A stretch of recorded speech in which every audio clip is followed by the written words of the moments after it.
What's going on, Elevation Nation? Sam, it's good to see you. And my new friend, Bradford Jacobs, it's good to see you too, brother. Welcome to Good to see Elevation you. Nation. Thank you. Thank you so much for having me. Yeah, Elevation Nation. Bradford is the visionary. I saw that on your LinkedIn, or I guess your what you told us to call you. The Yeah. visionary behind The Modern Gentleman, which is a men's mental health and lifestyle magazine, something Sam and I are very, very passionate about. And I think it's going to make for a good conversation today. What do you think about that, Sam? I'm hyped. I wore my nicest t-shirt just to try to even compete with Bradford today. I asked Parker if we could put on suits, and he said, listen, our suits are nowhere nearly as classy as Bradford. So we stuck with our normal attire and let you shine with the incredible, if you're not watching on YouTube, check them out on YouTube. We got, is that a little baby blue action going on today? Some baby blue, window pane. I've got my Hey, blue striped shirt on. I It's love I it, like the beautiful. man. red, with the A collar, or little the contrast. seam. Yeah, and then the little pocket square in there. It's Man, matching It's looking fabrics. good. You're looking good, Thank man. I you. love it. And Thank you, obviously, Bob. you know how to dress, but that is part of the inspiration behind your new venture, The Modern Gentleman, your new magazine that you're Yeah. working on. Let's throw it back a little bit to Okay. who you are before the magazine, right? I want to hear an Yeah. elevator pitch, Bradford, on who you are and what you're building with The Modern Gentleman. All right. Well, um, I'm a big entrepreneur. I went to school for entrepreneurship to Lynn University. Swam. I'm a collegiate athlete. So a big thing about me is I went through the whole mental health. I have a whole story behind that, and it's all written in the magazine. I struggled with mental health and suicide in high school, and it was a big factor of me creating this magazine because the men's suicide rate is astronomical, and if I make a single dent in that, my job's done. My job is it just warms my heart and brings me so much happiness and joy to see somebody that was struggling and just they feel better. So yeah, so the magazine is a big part of me. The magazine is myself. It's got the combination of my experiences. In the magazine, we don't talk about what's wrong or how can I help. We share stories and advice on like I'll give an example. I share my own story of my mental health. So if you resonate with what I'm saying about my own story, then that's perfect. I have other people talking about maybe a few different issues, or I have, somebody saying, let's resonate with nature. Let's go outside. Let's go into nature and how that feels for us mentally. And Yeah. so that's me. That's what it is. I mixed in a bunch of fashion because I love fashion. I got that from my father. He's a big guy. He's into fashion, so I get It's a that great from mission, him. man. And I love yeah, it. And you look good while yep, doing it. I think, obviously, appreciate it. young men talking about mental health is something that hits very close to home to Parker and myself and what we've built at Elevation Nation. And it's one of the reasons we wanted to welcome you to the nation and have you on, not Of just course. because of entrepreneurship and that you look damn good while doing it, but we think that the new modern gentleman is much more like ourselves, right? For a long time in society, men were shown not to show emotion. They were told to suck it up. They were told to be a man. They were told to rub some dirt on it. I could go Yeah, on and on and on, right? And so I exactly. think when people maybe even see you and hear the phrase modern gentleman, they think this is just a typical men's fashion lifestyle magazine, and Bradford's Oh just yeah, a typical, handsome, well dressed young man. And I think I like the little bit of play on it now that we're getting to know you is this is 2025. The modern gentleman is yeah, not the same modern gentleman from the 2000s or even the 80s, right? The new modern gentleman is probably looks a lot more like us three and is having conversations like yeah. us three about your struggles, Bradford, which I appreciate you opening up about. And, Of course. I'm certainly happy to share some of our own. And the inspiration behind Elevation Nation was Parker and I graduated from college from the University of Maryland, and we got the jobs that our parents told us to get. and yet we were miserable. And it was my first bout Yeah. with depression. I think Parker was probably facing a little bit of anxiety and stress himself. And so we all have struggled with a little bit of mental health throughout our days as a young man. And I don't know if it was okay to really talk about it. It was just, we're a little older than you. It was just kind of becoming the norm. And I think, to your point, if you can make a small dent in decreasing the men's suicide rate, and for Parker and myself, if we can help young adults feel a little bit less alone, then all of our jobs will have been done. Exactly. I 100% agree. You're not alone, and nobody's alone. If you're struggling, go talk to somebody, because now in 2025, you got to talk about your feelings. It's not 1950s where you can't talk about anything that you're feeling, or you can't go to somebody and say, listen, I'm feeling this way and I don't like it. There's so many outlets for you to talk about how you're feeling, and I don't want to say you shouldn't be feeling that, but you can go to anybody, and that's what I'm trying to outline in this magazine is, if you can't go to let's say your parents, I don't share my emotions with my parents just because it's my parents. So, but I will show emotion to my best friends. We have chats about this stuff, and it's just like the deepest conversations like you will ever hear. Like, we talk about our past, our future, our mindsets of where we want to be in our lives and where we are currently. It's definitely a big outlet, and I think more people should have that. I think, to your point, with COVID in particular. Yes, when 100%. We were all, 100%. locked down for a couple months. People are not knowing what the future is going to hold. That is a big indicator of bringing on anxiety, and people were probably taken away from family and friends and their normal life, which, definitely contributed to a mental health crisis that we're experiencing in America, to your point. And so I commend you for what you're doing, and to the point of what we're trying to do at Elevation Nation is say that it's okay, obviously, to not be okay. But on top of that, just sharing and feeling what you need to feel is so human. And there's nothing 100%. not human about holding things in. And getting vulnerable with yourself is not easy. And we have a concept we call mental fortitude that we believe is the key piece for young people so that they can go elevate and do whatever it is they want in their life, whether it is be a founder of a magazine, starter of a podcast, starter of a business, they want to go run a marathon, maybe they just want to lose 5 pounds, whatever it is. Right. But it starts within you, and you have to have the mental fortitude to have those vulnerable, deep conversations with yourself so that you can go and achieve your dreams. And your dreams could be whatever you determine, but you got to set that between you and you. And so, kudos to you, man, for being able to harness your own mental fortitude personally in your life, but also you want to inspire change in others through what you're doing every single day with the magazine. Yeah. And, everybody has their own capacity for greatness. You can do anything you set your mind to, and I truly try to live by that.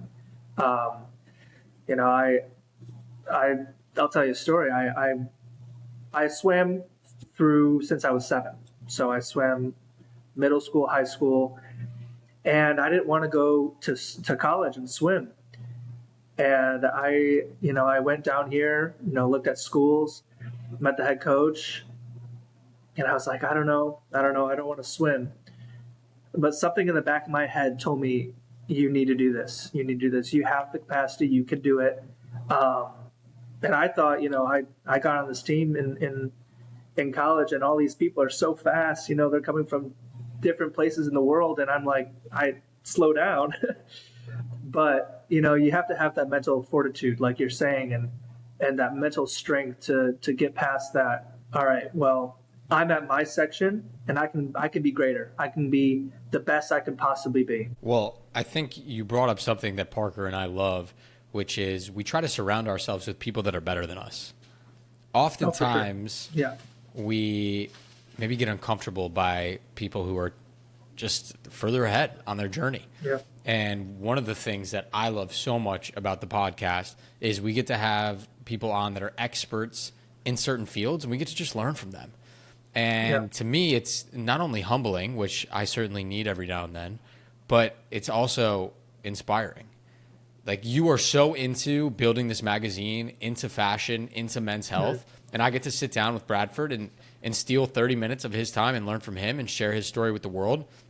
And it's going to make me better in all those areas. And so for you to go and maybe feel like you were low man on the totem pole when you joined the swim team, I think a lot of people feel that way. But the fact that you were able to recognize that and say, this will make me better, in my opinion, is what separates normal people from elevators, right? Yeah. An elevator mindset is they're comfortable with being pushed and trying to get better and get the most out of themselves in life, which is, in my opinion, good, but not always good for some people. Some people are cool just being complacent and not necessarily grinding or climbing to the top and being with people where they're the best and everyone is bowing down to them. And I don't know if there's necessarily a right or wrong. Parker and I have had this debate probably 50 times in our lifetime already. But I'm proud of you for maybe taking the more difficult path and elevating yourself. Thank you. I appreciate it. So tell us more about the magazine. Let's hear about it. Like, what are the different parts of it? Like, the floor is yours. Let's hear it. All right.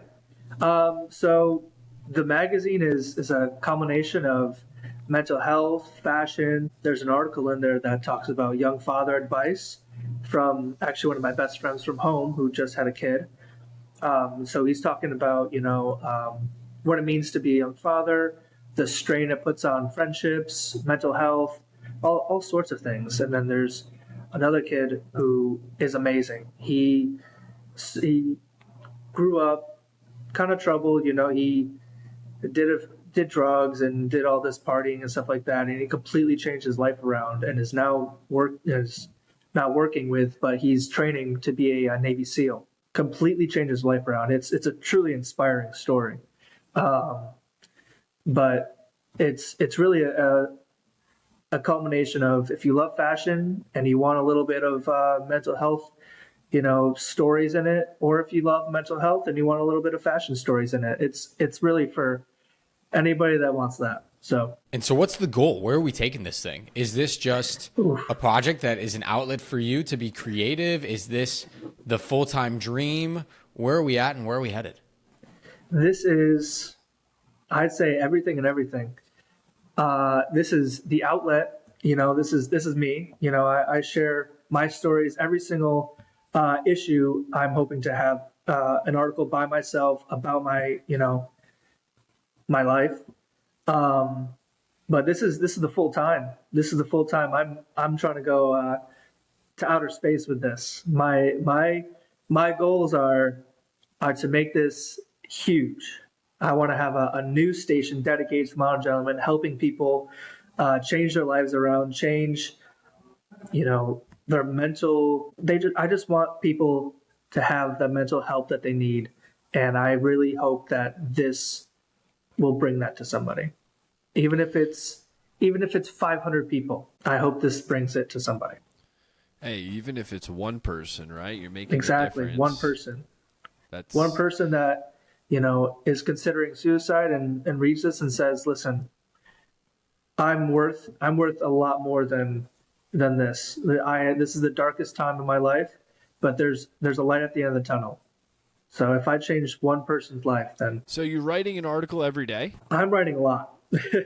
More than one a day? Oh yeah. In the past week, I've written about 5 articles. Wow. Yeah. And so, like, what's like one of your favorite articles that you've been reading, that you wrote recently, or maybe a top one of all time, maybe? Top one of all time.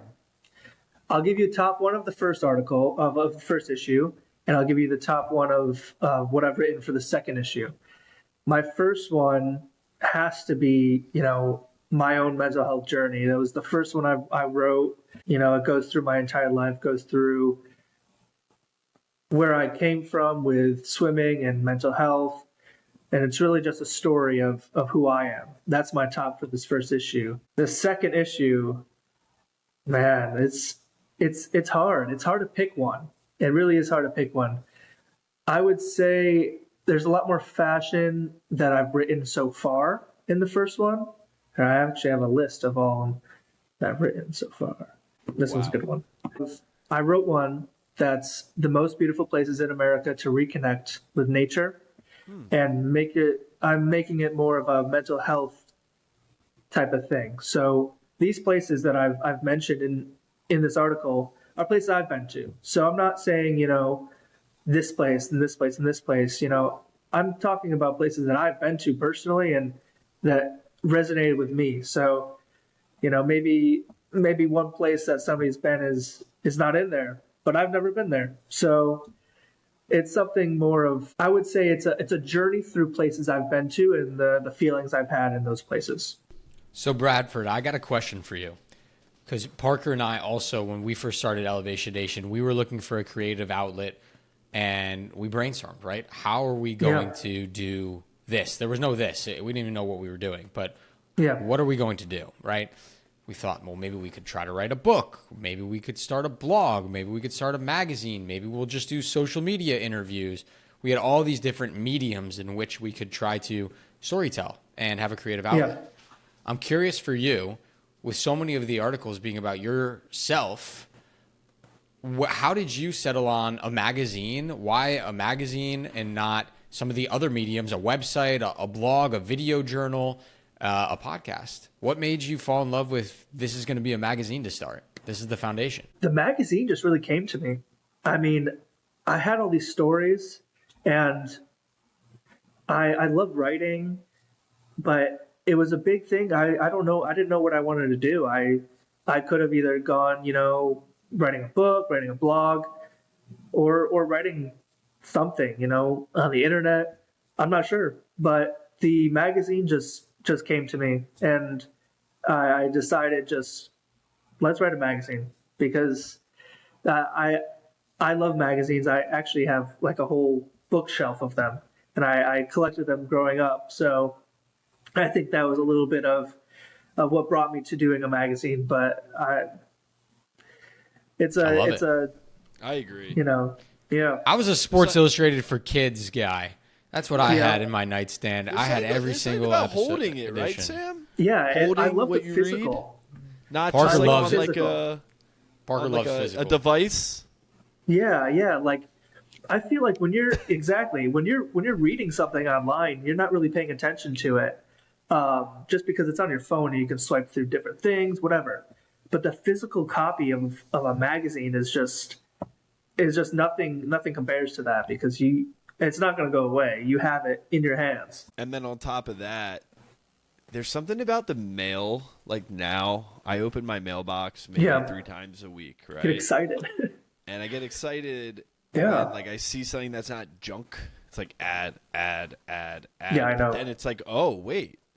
This is not an ad. This is a magazine that I might have ordered. Or something. Yeah. Like my grandpa sends me a magazine from the Smithsonian every month. And he's been doing that for the last 10 years. And, when you get that, it's like you feel that thought in it. And when I open it up, it makes me feel attached to him. And to be able to share that. So, with what you're doing, whether it's digitally or not, it's like when people read your magazine, they, of course, feel connected to either you or the stories that you're sharing. And so it's so beautiful in the sense. Yeah. And to the physical part of this magazine, if you're reading it and you're holding the information in your hands, you feel so much more connected to it. I was a big car magazine guy, so I love going back through as well. You just go back through to maybe 10 years ago and you read the articles on the cars that are coming out that year, and you're like, this is history, And It's so different now. Yeah, it's 100% different now. But you read that and you're like, oh, this is part of history. So hopefully, 10 years down the line, somebody picks up the first issue of this and they can compare and contrast the journey from the first issue to where I am now. Well, I'll tell you this. Sam wrote a great LinkedIn article about it today, that we're all creators, we're all artists, and you've created something for history, Bradford. You know, whether that be this conversation that we're having now that we're going to share out on the Elevation Nation podcast, Absolutely. on Spotify, Apple Pod, and YouTube, but also with what you're doing with the magazine, man. You're an artist creating something that you're fueled and passionate by. And yes, we get caught in that little, voice in our head saying, like, are people going to like this? Are people going to say it's good or say it's bad? When in reality, it doesn't matter what people think. Because if you're building and creating as an artist for you, then the people who will resonate with will come. And so I think it's pretty incredible. And you're making your mark in history, man. We all are in some way, shape, or form, because we're alive and we're human.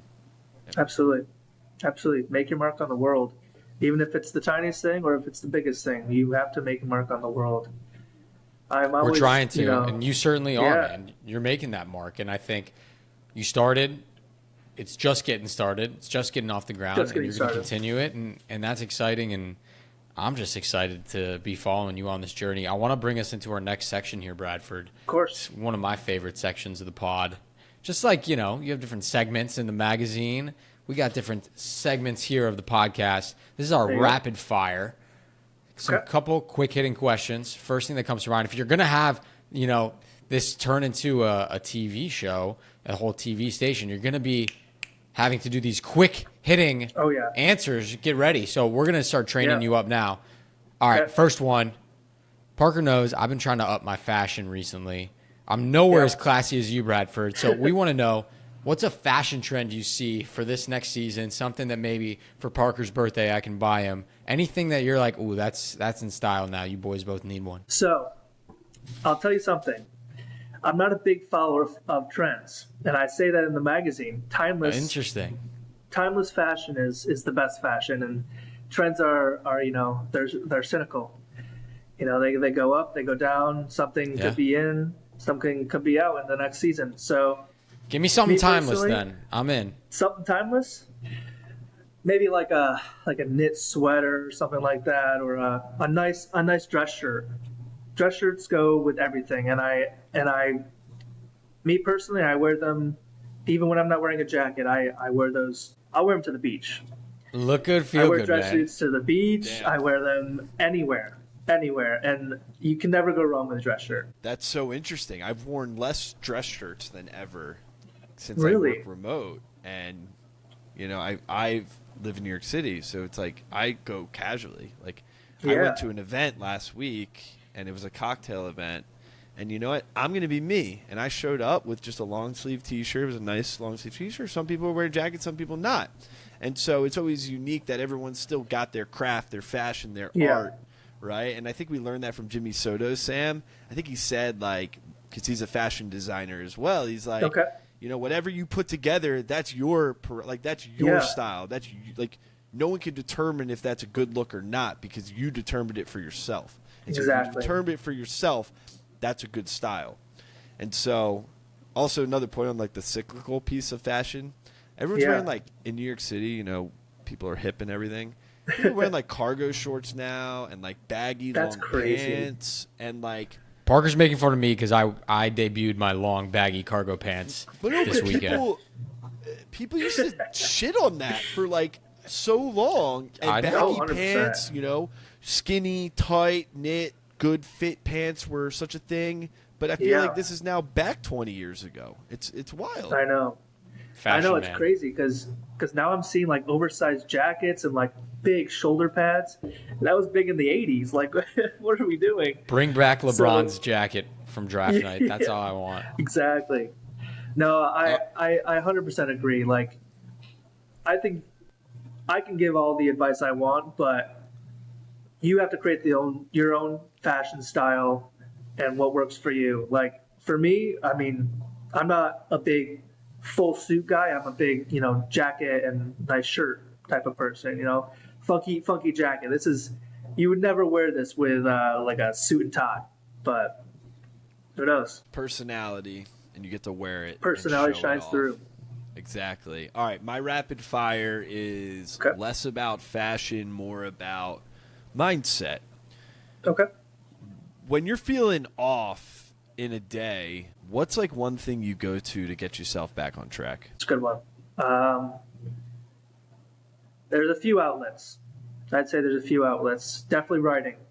I sit at the computer and start writing because writing just does something. It just allows me to throw out the emotions and the feelings that are in my head just on a piece of paper. And it doesn't even have to be writing about something. If I just write about anything, I could be staring at the wall and listing how many tiles are on the wall. It's just something for my brain to do instead of just sit there and think. Another one is I just go to the gym. It's always a good outlet just to go for a run, go to the gym. I'll even go swim. I mean, those are my outlets. Like, In a dress shirt or no dress shirt there? I mean, sometimes the gym, if it's cutting it close, I'll go for a dress shirt. I got all those like dry They get the fit muscles pop. They make the muscles pop. That's you true. know, button downs now. I feel like all the dry fit Yeah. ones, the ones that are Yeah. stretchy. Yeah, I know. Lululemon has some, I think. That they do. I love those. I mean, I think everybody needs an outlet where they can turn off their brain and get into a bit of a flow Yeah. state, and hopefully that outlet is a healthy one. And if not, And you an can outlet try for to your find clothes too. You never know. Oh, yeah. You never know. Throw on a nice dress shirt. That's all, dude. Feel good. I think I was that's just gonna important. say like an outlet, like a mall, like Oh, yeah. Parker, Retail shopping get your is dad a jokes. dangerous one. Sam hates that one. Get your dad jokes Hey. out of here, Parker. You're killing me. Retail Man. shopping is a dangerous outlet. I'll say that. All right, Bradford, I want to bring us to our last segment here. It is our mental motto. Every single person that has joined Elevation Nation and officially become an elevator has shared with us their mental motto, a phrase that embodies who they are and how they live their life. So, Bradford Jacobs, what is Yes. your mental motto? My mental motto is a quote from Winston Churchill. It says, "Attitude is a little thing that makes a big difference." I love that. Oh, I needed to absorb it for a second. I think Yeah. a lot of times, even today, right? I woke up this morning and I, in my head, said, today's going to be a good day. I got a Yeah. podcast after work. I got a ton of meetings. Oh, yeah. I get to go to the boxing gym. I'm going to meditate. It's sunny out in D.C. We got a little extra sunlight. It's going to Yep. be a good day. And that attitude has trickled down throughout my entire day. And it's infectious. The energy that you give Oh, yeah. off and that you put in your head is certainly infectious. And so Parker knows attitude's important. It's something we preach all the time. It's why when he's down, he doesn't call me. He calls someone way nicer than me, but that'll pick him up. I Yeah. like that. It's a good mental motto, man. This is awesome. Thank you. I'm so inspired by what you're doing and how you are helping not only men dress better, but just feel more comfortable in their skin with the struggles that they're going through. Again, something that is so near and dear to our hearts at Elevation Nation. And so it's my honor, and on behalf of myself and Parker and the rest of Elevation Nation, Bradford, to welcome you into our crew, into our community. We are honored to have you, man, and I can only wait and see what is going to happen to you next.